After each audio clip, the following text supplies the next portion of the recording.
Hi, it's Nina. Well, hello and welcome again on Now I Know channel. And today's video, we're going to talk about how to write in bold in WhatsApp. So let's get started.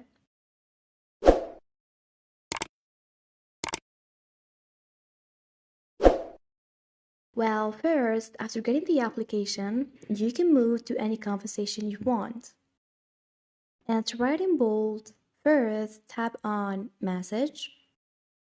Normally, your keyboard will appear. So tap in here to move to Symbols.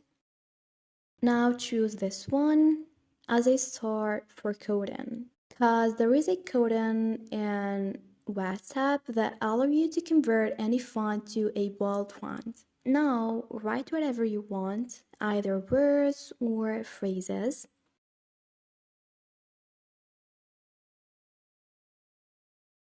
And when you're done, add that symbol again.